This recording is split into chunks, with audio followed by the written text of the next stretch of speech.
Il s'appelle Damien Castera. Après des années dans la boucle des compétitions de longboard, il a choisi la voie du freesurf. Il voyage autour du globe pour chercher la meilleure vague. Mais ce ne sont pas des vacances, c'est une quête. Je pense que ce que je fais, c'est complètement du surf trip, quoi, comparé à d'autres voyages où... Voilà, on va dire, c'est l'idée que je me fais du surf trip, quoi. Un vrai surf trip, tu sors de ta zone de confort et tu vas aller chercher un peu de l'aventure, de la découverte, des nouvelles choses, des nouvelles vagues. Un surf trip où tu retrouves un hôtel avec des chaînes câblées, bon, bah oui, c'est des vacances, c'est sûr. Mais c'est pas, voilà, chacun sa notion du surf trip, il en faut pour tous les goûts. Moi, ma notion du surf trip, elle est de me mettre un peu en danger. Son dernier voyage l'a mené en Namibie, à travers des paysages à couper le souffle. Mais ce qui l'a attiré ici, c'est une vague, un mythe gardé secret le long de la Skeleton Bay. Damien a eu la chance de la trouver et de la surfer. Le but premier de la Namibie, c'était d'aller à la rencontre de cette vague mythique qui s'appelle Skeleton, enfin qui est cachée quelque part sur la Skeleton Coast. Je ne dirai pas où, il faut à chacun de la trouver. Et en fait, c'est vrai que c'était donc le but premier, c'était de surfer cette vague parce que c'est un banc de sable et que peut-être qu'un jour elle disparaîtra. Et donc j'avais vraiment à cœur de la surfer. Elle est excessivement dure à surfer. elle est très très dure à surfer. Je pense que ça dépend des orientations de houle. Si elle rentre vraiment plein sud ou alors plus ouest, sud-ouest, elle ne déroule pas à la même vitesse. Mais c'est vrai que c'est une vague qui va vite, qui est très creuse, il n'y a pas beaucoup d'eau, qui déplace des grands mouvements d'eau. Donc c'est pas évident, au niveau de la lecture de vague, c'est très compliqué parce que ça tend sur des centaines de mètres. Donc il faut bien arriver à comprendre si la vague va d'un seul coup accélérer, fermer ou au contraire on a le temps de se freiner pour rentrer dans le tube. Donc c'est vrai que les premiers jours de surf là-bas, j'étais désorienté complètement. C'est dans une nature luxuriante et sauvage que Damien Castera aime s'aventurer. Loin de tout, il a choisi l'Alaska.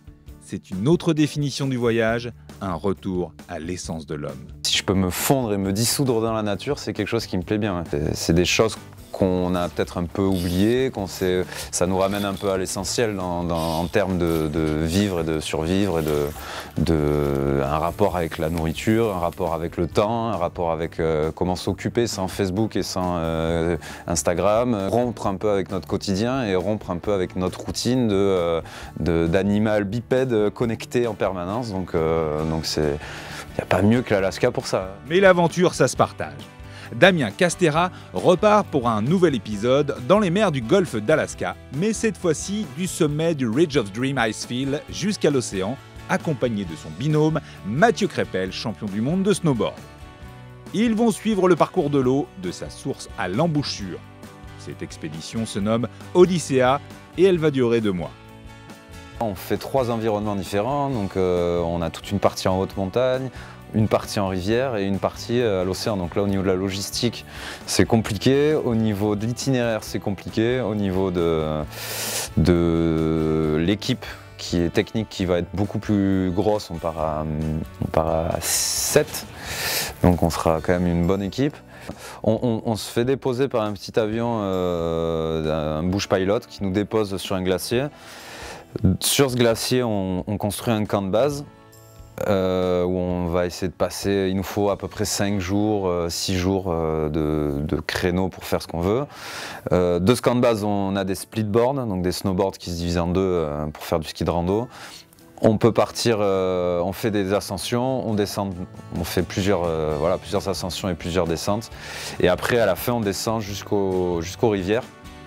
Et là, aux rivières, on commence à cheminer jusqu'à l'océan. Ce côté suivre la goutte d'eau du sommet à l'océan et puis voir un peu le cheminement, l'interdépendance des environnements, les gens atypiques qui vivent dans ces environnements. Et donc voilà, laisser une place à l'humain et apprendre quelque chose. Le but de l'Odyssea est le dépassement de soi-même, le contact avec une nature encore préservée et surtout la rencontre avec les autochtones. Là, ça va être une itinérance au fil de l'eau en partant des montagnes donc jusqu'à l'océan. Et sur notre route, on va essayer de rencontrer 3 personnes, 3 figures locales d'Alaska qui pourront nous parler un peu de leur vie au fil de l'eau, que ce soit en montagne, sur le bord d'une rivière ou à l'océan. Et donc on a choisi un bush pilot, un des plus emblématiques d'Alaska, qui sait se poser n'importe où dans les montagnes avec son petit avion. Et lui, il a un point de vue assez privilégié depuis le ciel pour nous parler des glaces et des neiges. Et puis ça fait 40 ans qu'il fait ça ou 30 ans qu'il fait ça, donc voir l'évolution un peu des glaciers. Un géologue au niveau de la rivière qui lui est chercheur d'or de père en fils, un peu chercheur d'or de la vieille école avec du vieux matériel d'orpailleur. Lui qui pourra nous parler de la rivière, la formation des minerais et puis de voir ce qu'il pense de l'évolution des cours d'eau, de la pollution peut-être. Et les derniers personnages, ça sera sur le bord de mer. Il y a tout le sud-est de l'Alaska, ce sont des communautés amérindiennes. Donc là où on sera les Tlinkits. Et on aimerait avoir un représentant de cette communauté qui pourrait nous parler un peu de leur lien avec l'océan, puisque c'est des peuples qui sont liés à la pêche au saumon depuis des millénaires. C'est des peuples très souvent qui sont animistes, donc qui déifient un peu les forêts, les rivières, l'océan. Et ça peut être un bon moyen de finir un peu poétiquement le film. Voilà, donc ça sera donner la parole à des acteurs locaux pour qu'ils nous parlent de leur lien avec l'eau. Si l'expédition se passe comme prévu, Odysseia sera le lancement d'une nouvelle série autour du globe consacrée au peuple de l'eau.